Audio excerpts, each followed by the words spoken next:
तो hello guys, आज हम लोग पढ़ने वाले हैं क्लास 9th मैथ प्रश्नावली 1.1। वैसे मैंने पूरा पढ़ा दिया है और उसका पूरा मैंने प्लेलिस्ट बना दिया है। अगर आप लोग भाई आगे का भी वीडियो देखना चाहते हो तो प्लेलिस्ट में जाकर देख सकते हो। वैसे आज हम लोग दोबारा से स्टार्ट कर रहे हैं क्लास 9th का मैथ, ठीक है ना। देखिए, इसका पहला क्वेश्चन बोला है कि क्या शून्य एक परिमेय संख्या है। क्या इसे आप p बटे क्यू के रूप में लिख सकते हैं, जहां p और q का है पूर्णांक है और q is not equal to 0 है। मतलब हमको बताना है कि जो शून्य होता है ऊपर में संख्या है कि नहीं, और क्या हम उसे p बटे क्यू के रूप में लिख सकते हैं। बस ये हमको इतना बताना है। तो उसके लिए आपको क्या करना पड़ेगा कि आपको पता होना चाहिए कि परिमेय संख्या क्या होती है, ठीक है। तो थोड़ा सा मैं आपको परिमेय संख्या बता देता हूँ, फिर आपको पता चल जाएगा कि शून्य परिमेय संख्या है कि नहीं, ठीक है। तो चलते हैं भाई परिमेय संख्या की तरफ, ध्यान दीजिए। इसको हटा देते हैं, वैसे ही कोनो काम का नहीं, फिर से मैं आपको बताता हूँ। यहाँ पे देखिए परिमेय संख्या ना, हमको पता होना चाहिए कि परिमेय परिमेय संख्या, ठीक है। परिमेय संख्या क्या होता है, जिसे हम p बटे क्यू के रूप में लिख सकते हैं, ठीक है। जिसे यहाँ पर हम क्या लिखेंगे, जिसे जिसे हम ना p बटे क्यू का मतलब बटे के रूप में, p बटे क्यू के रूप में, p बटे क्यू के रूप में ना, रूप में लिख सकते हैं। लेकिन क्यों इज नॉट इक्वल टू 0 हो, उसे हम परिमेय संख्या कहते हैं। परिमेय संख्या कहते हैं, ठीक है। कहने का मतलब क्या है कि अगर कोई भी संख्या रहेगा, अगर हम उसे में बटे में लिख दें, उसे हम क्या करें, बटे में लिखें, और नीचे जीरो नहीं होना चाहिए, तो वो सब हमारी परिमेय संख्या होगी। एग्जाम्पल में अगर मैं देखूं कि एग्जाम्पल इसका परिमेय संख्या का क्या क्या हो सकता है, तो हम बताएंगे कि बटे में मान लीजिए कोनो भी संख्या लिख दीजिए, वो तो आपका परिमेय संख्या है ही, ठीक है ना, वो आपका परिमेय संख्या है। लेकिन अगर आप जीरो लिखो, एक लिखो, दो लिखो, तीन लिखो, चार लिखो, पाँच छः ऐसे जाता रहेगा, तो ये सब भी ना आपका परिमेय संख्या है। कोई पूछेगा कैसे है, तो इसके नीचे हम एक मान सकते हैं, ठीक है, इसके नीचे एक मान सकते हैं, ठीक है ना। तो जब एक मान लेंगे इसके नीचे, तो ये पी बटे क्यू के रूप में हो जाएगा।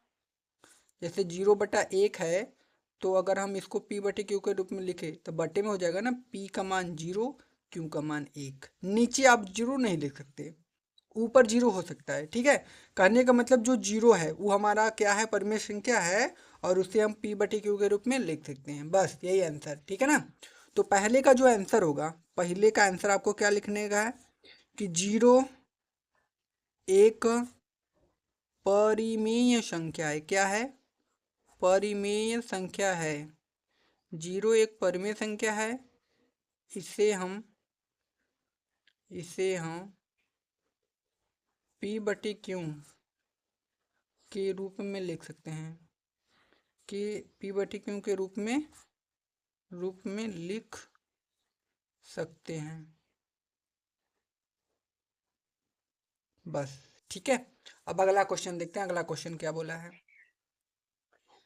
देखिए अगला क्वेश्चन है कि भाई 3 और 4 के बीच में 6 परिमेय संख्या हमको लिखनी है, ठीक है ना। तो चलो मैं इसको भी आपको बता देता हूँ, आसान है, ठीक है। बस आपको बशर्ते थोड़ा सा एक बार देख लो, आपको खुद समझ में आ जाएगा। मतलब हमको 3 और 4 के बीच में कितना परिमेय संख्या, 6। तो यहाँ पर भाई हमारा जो सेकेंड वाला क्वेश्चन था, दूसरा क्वेश्चन नंबर 2 में हमको बताना था 3 और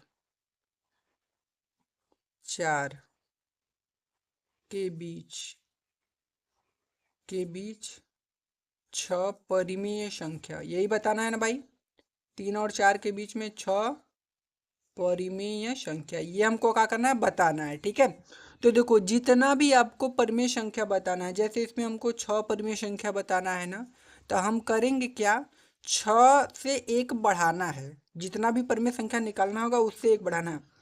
तो 6 निकलना है, तो 6 में 1 बढ़ाएंगे तो 7। तो करना कुछ नहीं, बस इसी में 7 का गुणा ऊपर नीचे कर देना है। बस इसमें भी आपको 7 का गुणा ऊपर नीचे कर देना है। ठीक है, ऊपर नीचे हो गया गुणा। अब बस गुणा कर दीजिए। 7 त्रिका 21/7 और यहाँ पर 7 चौका 28/7। अब इसके बीच में जितना भी संख्या लिख दीजिए, जैसे नीचे 7 है वो तो बराबर हो गया। अब 21 के बाद भैया 22/7, उसके बाद 23/7, उसके बाद 24/7, उसके बाद 25/7, उसके बाद 26/7, उसके बाद 27/7, उसके बाद 28 है। अब देखिए हमको 6 परिमेय संख्या निकालना था, तो देखते हैं छठे है कि नहीं। देखिए 1 2 3 4 5 6, मतलब ये हमको 6 वो मिल गया। तो हमारा आंसर क्या होगा? हमारा आंसर होगा 22/7, 23/7, 24/7, 25/7, 26/7 और 27/7। ये हमारे राइट आंसर हो जाएंगे। ठीक है ना। तो ये क्वेश्चन भी हम लोगों का बहुत ही आराम से हो गया। ठीक है, इसमें कोई डाउट नहीं होगा भाई। अगला क्वेश्चन देखिए। अगला क्वेश्चन वही सेम है कि 3/5 और 4/5 के बीच में 5 परिमेय संख्या हमको ज्ञात करनी है। तो चलो निकालते हैं। 3/5 और 4/5 के बीच में 5 परिमेय संख्या। ठीक है, तो हम क्या लिखेंगे? क्वेश्चन नंबर 3 है ना। क्वेश्चन नंबर 3 भाई।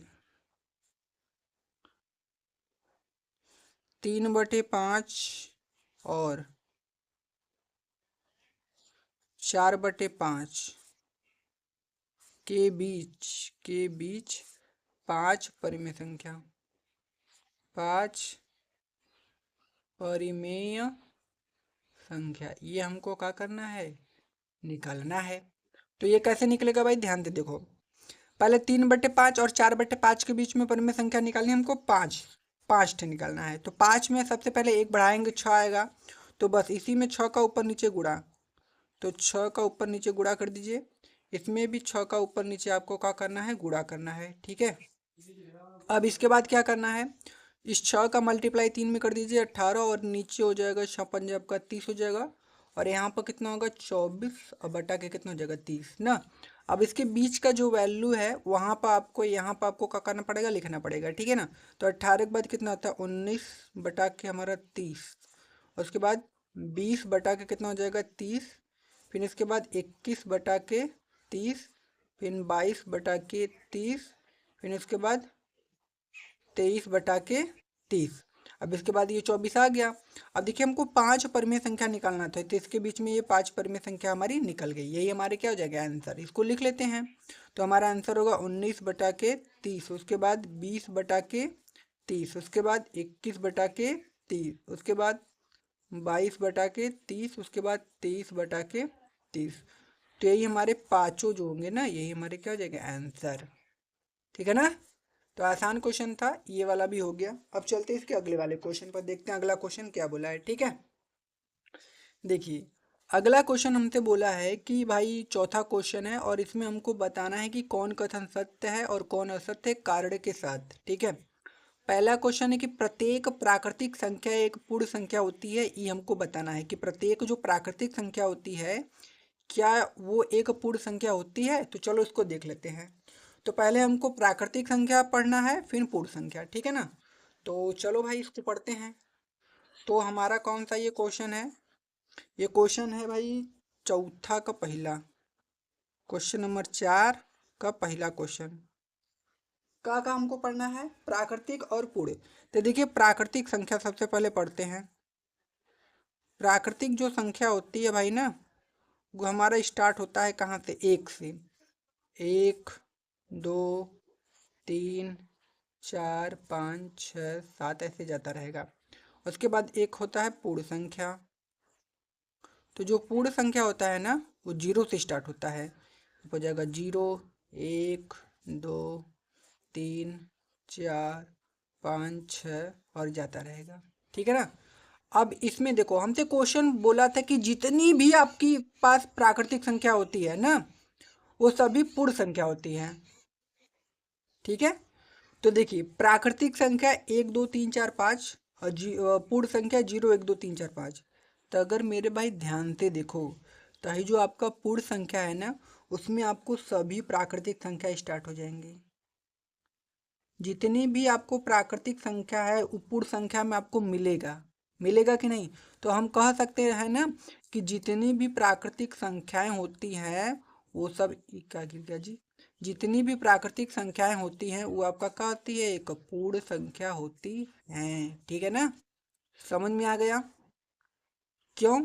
क्यों होती है? क्योंकि भाई ये जो प्राकृतिक संख्या होता है आपका 1 2 3 4 5 6 7 ऐसा होता है, और जो पूर्ण संख्या वो 0 से स्टार्ट होता है। तो भाई अगर इस 0 को छोड़ दिया जाए तो ये पूरा प्राकृतिक संख्या है ना। ठीक है ना?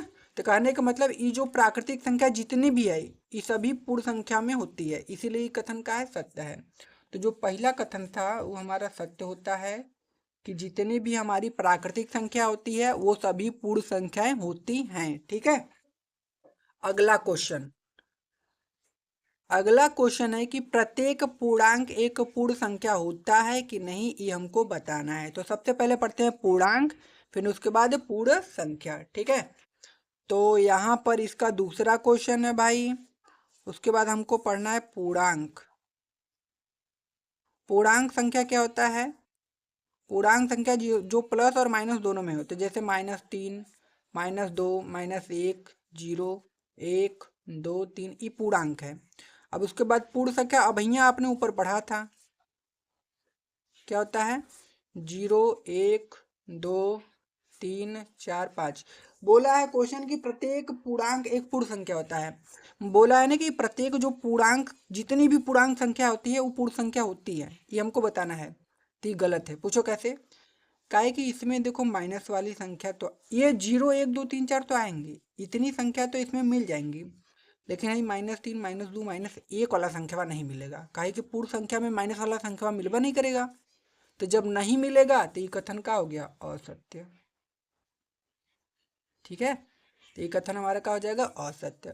अब इसका तीसरा क्वेश्चन देखते हैं। देखिए तीसरा क्वेश्चन हमसे क्या बोला है कि भाई, बोला है कि प्रत्येक अपरिमेय संख्या एक पूर्ण संख्या होती है, ये हमको बताना है। तो प्रत्येक परिमेय संख्या एक पूर्ण संख्या होती है ना। तो सबसे पहले परिमेय संख्या देख लेते हैं। परिमेय संख्या क्या होती है, इसको हम बटे में लिखे, जैसे 2/3 ना, 4/5, 6/3। उसके बाद 0 1 2 3 4 5 डॉट डॉट डॉट ऐसे जाता रहेगा, वो सब का है आपका परिमेय संख्या है। उसके बाद आता है कौन सा संख्या भाई, उसके बाद आता है पूर्ण संख्या ना। पूर्ण संख्या आपने पढ़ा था। पूर्ण संख्या क्या है? परिमेय संख्या, पूर्ण संख्या आपने देखिए ये पढ़ा है ना, 0 1 2 3 4 5 6 7 ऐसे जाता रहेगा। तो क्वेश्चन में आपसे बोला है कि प्रत्येक परिमेय संख्या एक पूर्ण संख्या होती है, मतलब भाई जितनी भी संख्याएं हैं ये इसमें आ जाएंगी, नहीं आएंगी। कैसे?